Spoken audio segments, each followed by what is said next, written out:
গোবিন্দ অফিসিয়ালে আমার সমস্ত দর্শক বন্ধুদের আন্তরিক শুভেচ্ছা ও অভিনন্দন ওয়েলকাম।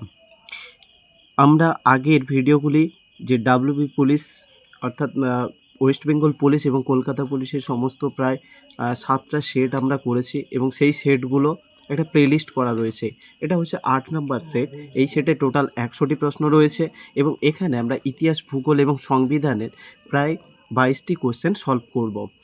তো আগের ভিডিওগুলো যারা দেখোনি তারা প্লেলিস্টে গিয়ে একটু দেখে নেওয়ার জন্য রিকোয়েস্ট করছি।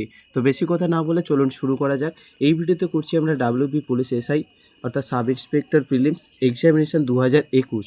এখানে ইতিহাস থেকে প্রথমে আসা প্রশ্নগুলো সলভ করছি। প্রথমে প্রশ্নটা রয়েছে, কলকাতাকে আলীনগরের নামকরণ কে করেছিলেন? কলকাতাকে আলীনগর নামকরণ কে করেছিলেন? সঠিক উত্তর হচ্ছে সিরাজ উদ দৌলা।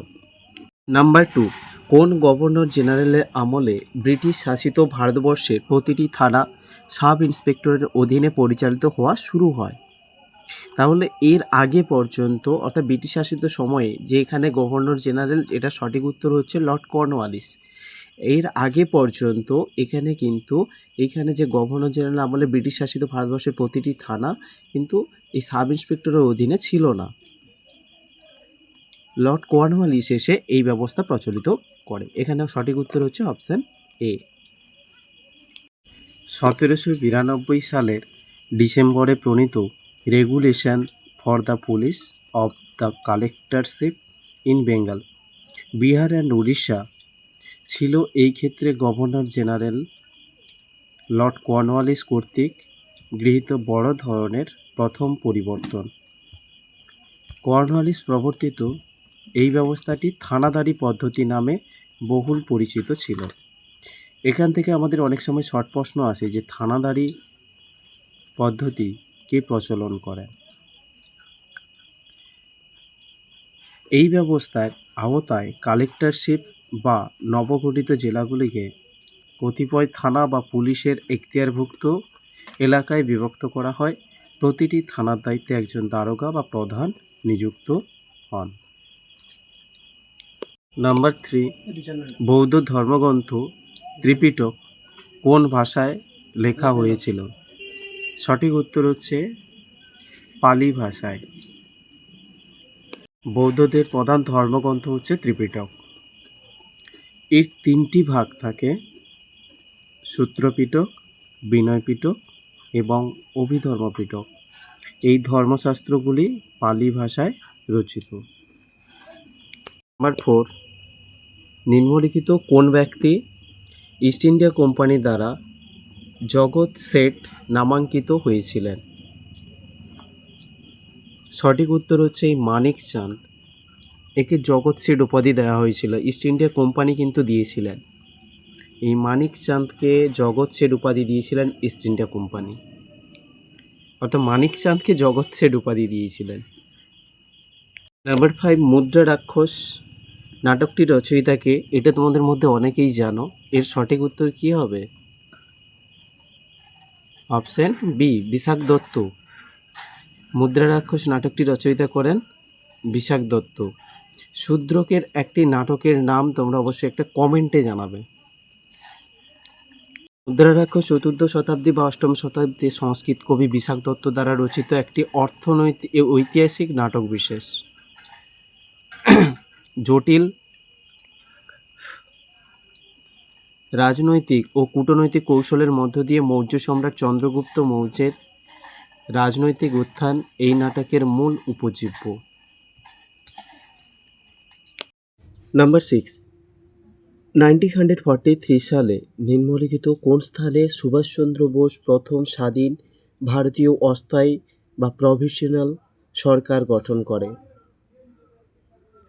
এর সঠিক উত্তর হচ্ছে সিঙ্গাপুর, অপশন বি। সিঙ্গাপুরে প্রথম তিনি অস্থায়ী সরকার গঠন করে এবং যার নাম দেয় আজাদ হিন্দ ফৌজ 1943 সালে। তিনি হরিপুরা কংগ্রেস এবং ত্রিপুরী কংগ্রেসের সভাপতি নির্বাচন হওয়ার পর তিনি এখান থেকে সভাপতির পদ ত্যাগ করে মনোমালিন্যের কারণে গান্ধীজির সাথে তিনি সিঙ্গাপুরে গিয়ে এই আজাদ হিন্দ ফৌজ নামে সরকার গঠন করেছিলেন। 7, তমলুকে জাতীয় সরকারের মহাপরিচালক কে ছিলেন? সঠিক উত্তর হচ্ছে সতীশচন্দ্র সামন্ত। ইনি তমলুকে জাতীয় সরকারের মহাপরিচালক ছিলেন। সতীশচন্দ্র সামন্তর নেতৃত্বে ভারত ছাড়ো আন্দোলনের সময় তমলুকে তাম্রলিপ্ত জাতীয় সরকার নামে এক সমান্তরাল সরকার স্থাপিত হয়। যখন ভারত ছাড়ো আন্দোলন চলছে সেই সময় তাম্রলিপ্ত জাতীয় সরকার তৈরি করেছে এই সতীশচন্দ্র সামন্ত। 1942 সালে তো 17ই ডিসেম্বর এই সরকার গঠিত হয়েছিল। আর একদিকে 1942 সালে ভারত ছাড়ো আন্দোলন চলছে কার নেতৃত্বে? গান্ধীজির নেতৃত্বে। 1943 সালে জুন মাসে গ্রেপ্তার বরণের পূর্বাবধি সতীশচন্দ্র এই সরকারের পরিচালনা করেছিলেন। লাস্টে 1943 সালে সতীশচন্দ্র সামন্তকে গ্রেপ্তার করে নেওয়া হয়। কারা গ্রেপ্তার করে? সে ব্রিটিশ সরকার। তারা আর পারছিল না এই সরকারের প্রতিবাদ বা এই সরকারের সাথে গড়ে উঠতে। ভূগোল থেকে প্রশ্ন, ভারতবর্ষের কোন রাজ্যে বনভূমির শতকরা পরিমাণ সর্বাধিক? সঠিক উত্তর হচ্ছে অপশন এ, মিজোরামে। ভারতবর্ষে যতগুলি রাজ্য রয়েছে প্রায় 28টি রাজ্য, তার মধ্যে এই মিজোরামে বনভূমির শতকরা সবথেকে পরিমাণ সর্বাধিক। দেখো, শতাংশের হারে ভারতের সবচেয়ে বেশি বনভূমি আচ্ছাদিত রাজ্যটি হলো মিজোরাম। 2019 সালের তথ্য অনুসারে, আমরা এটা পড়ছি 2021 সালে আসা এসআইতে প্রশ্ন, তো এখানে দেওয়া রয়েছে 2019 সালের তথ্য অনুসারে এই রাজ্যে মোট ভৌগোলিক অঞ্চলের পরিমাণ প্রায় 21,081 বর্গ কিলোমিটার এবং মোট বনভূমির পরিমাণ প্রায় 18,006 বর্গ কিলোমিটার, অর্থাৎ 84.41%। নাম্বার 9, ভারতবর্ষের দীর্ঘতম জাতীয় সড়ক কোনটি? দীর্ঘতম জাতীয় সড়ক বলতে আমাদের উত্তর থেকে দক্ষিণ পর্যন্ত বিস্তৃত থাকবে, অর্থাৎ হিমালয় থেকে উত্তরে হিমালয় পর্বত একদম থেকে বা কাশ্মীর থেকে একদম আমাদের দক্ষিণ পর্যন্ত, অর্থাৎ শ্রীলঙ্কা পর্যন্ত ধরতে পারো, অ্যাকচুয়ালি কেরালা। তো সেখান পর্যন্ত যদি ধরা যায় কোন জাতীয় সড়কটি রয়েছে, এখানে হবে অপশন সি, ন্যাশনাল হাইওয়ে 44। তো জাতীয় সড়ক 44 বা NH444 ভারতের মধ্যে দীর্ঘতম জাতীয় সড়ক। এটি ভারতের উত্তরে শ্রীনগর থেকে দক্ষিণে কন্যাকুমারীকে যুক্ত করেছে এবং দৈর্ঘ্য প্রায় 3,745 কিলোমিটার। 10, তেইরি বাঁধটি কোন নদীর ওপর অবস্থিত? সঠিক উত্তর হচ্ছে অপশন এ, গঙ্গা নদীর ওপর এই বাঁধটি অবস্থিত। গঙ্গা বা ভাগীরথী বলতে পারি। দেখো, তেইরি বাঁধ ভারতের সর্বোচ্চ বাঁধ। এটি ভারতের উত্তরাখণ্ড রাজ্যে তেইরির কাছে অর্থাৎ ভাগীরথী নদীর ওপর নির্মিত। বহুমুখী পাথর এবং মাটি ভরাট কৃত্রিম বাঁধ এটা। 11, পম্পাস তৃণভূমি কোন মহাদেশে দেখতে পাওয়া যায়? সঠিক উত্তর হচ্ছে অপশন সি, দক্ষিণ আমেরিকা। এই দক্ষিণ আমেরিকাতে পম্পাস তৃণভূমি দেখা যায়। দেখো, পম্পাস যার অর্থ হলো প্লেন বা সমভূমি, এটা হলো দক্ষিণ আমেরিকার উর্বর নিম্নভূমি। নাম্বার 12, ভারতে সঞ্চিত কয়লার 80% কোথায় সঞ্চিত আছে? সঠিক উত্তর হচ্ছে এই দামোদর অববাহিকায়। Option A is right answer. 4 ঘটিকার বৃষ্টি বা 4 o'clock রেইন নিম্নলিখিত কোন স্থানে দেখতে পাওয়া যায়? সঠিক উত্তর হচ্ছে অপশন এ, আমাজন ও কঙ্গো অববাহিকায়। এই আমাজন ও কঙ্গো অববাহিকায় 4 ঘটিকার বৃষ্টি বা 4 o'clock নিম্নলিখিত এটা দেখতে পাওয়া যায়। অক্ষাংশীয় জলবায়ু অঞ্চলে পরিচলন বৃষ্টিপাত বেশি হয়ে থাকে। এই পরিচলন বৃষ্টিপাত নিরক্ষীয় অঞ্চলে 4 o'clock রেইন নামে পরিচিত, যেমন আমাজন ও কঙ্গো অববাহিকা।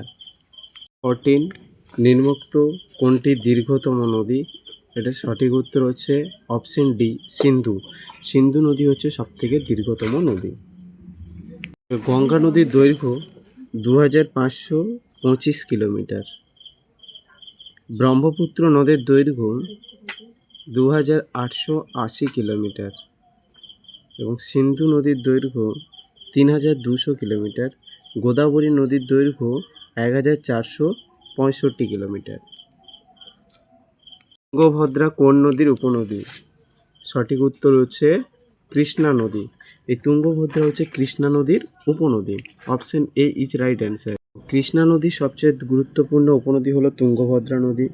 পশ্চিমঘাট পর্বতমালা থেকে উদ্ভূত তুঙ্গ নদী আর ভদ্রা নদী মিলে এই নদীর সৃষ্টি হয়েছে। 16, নিম্নোক্ত কোনটি ভারতের একটি শুল্কমুক্ত বন্দর? এই সঠিক উত্তর হচ্ছে কান্ডাল্লা।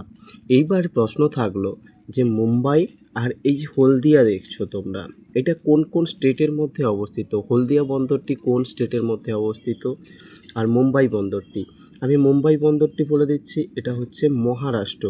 মুম্বাই বন্দরটি হচ্ছে আমার মহারাষ্ট্র। মুম্বাই বন্দরটি যদি মহারাষ্ট্রে হয়, তাহলে হলদিয়া বন্দরটি কোন রাষ্ট্রে অবস্থিত? এটা হচ্ছে আমার ডাব্লুবি, অর্থাৎ ওয়েস্ট বেঙ্গল। এই যে ছোট ছোট শর্ট প্রশ্ন তোমাদের জানা, কিন্তু ঘুরিয়ে পেঁচিয়ে হয়তো প্রশ্নটা আসতে পারে, একটু খেয়াল করবে। নাম্বার 17, নিম্নোক্ত কোনটি একটি বামন গ্রহ নয়? এখানে দেখো বামন গ্রহ নয় হচ্ছে আমার নেপচুন হবে।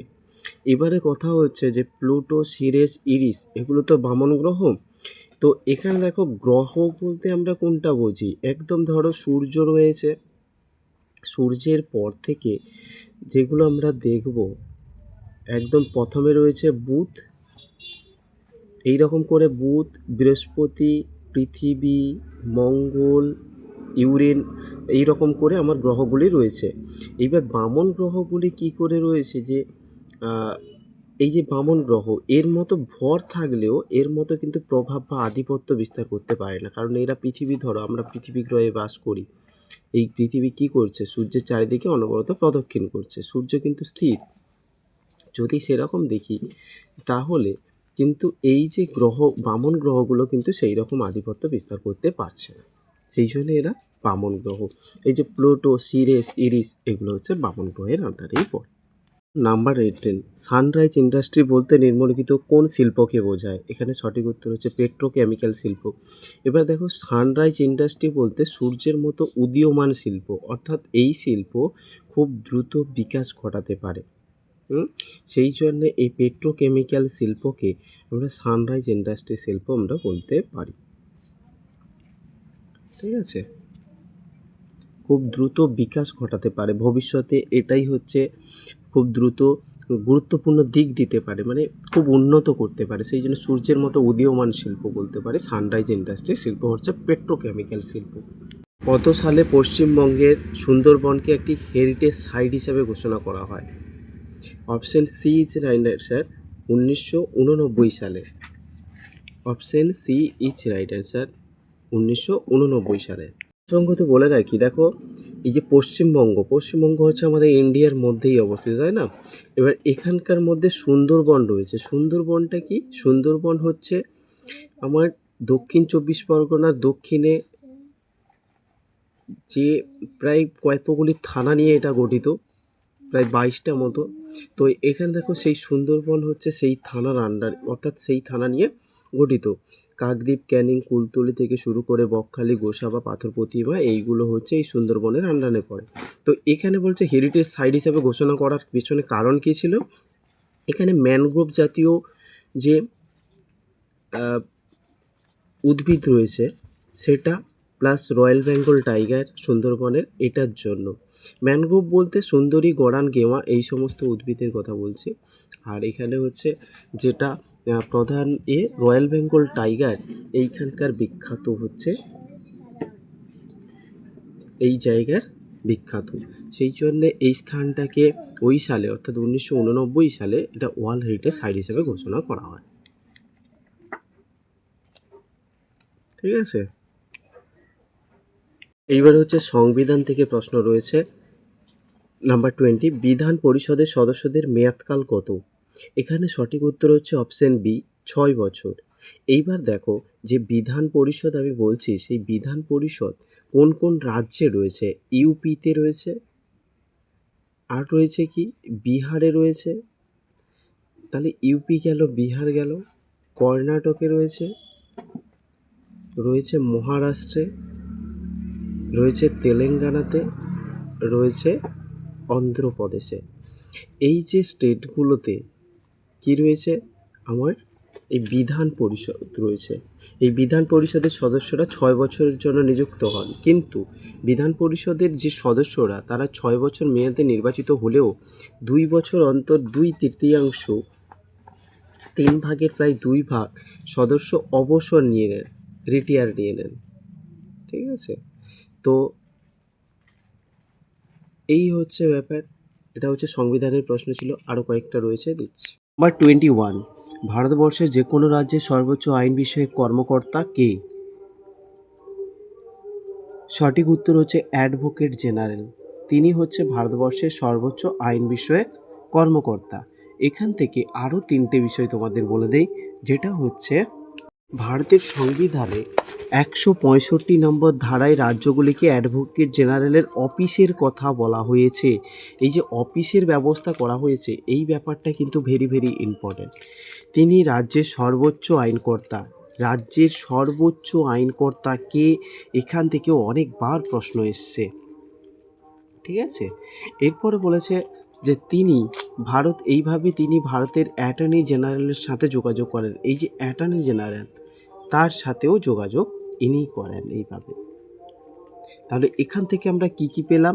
ভারতের যে কোনো রাজ্যের সর্বোচ্চ আইন বিষয়ক কর্মকর্তাকে, সঠিক উত্তর হচ্ছে আমার অ্যাডভোকেট জেনারেল। এবার প্রশ্ন হচ্ছে যে এই অ্যাডভোকেট জেনারেল কত নম্বর ধারায় অফিসের ব্যবস্থা বলা হয়েছে? 165 নম্বর ধারায়।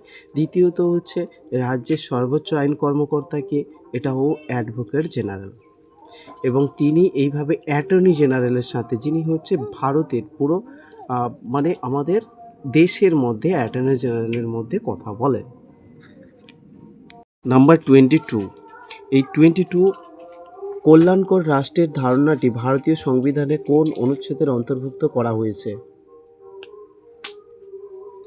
ভারতীয় সংবিধানের এই রাষ্ট্রীয় নীতির নির্দেশমূলক নীতি এইটাতে অন্তর্ভুক্ত করা হয়েছে।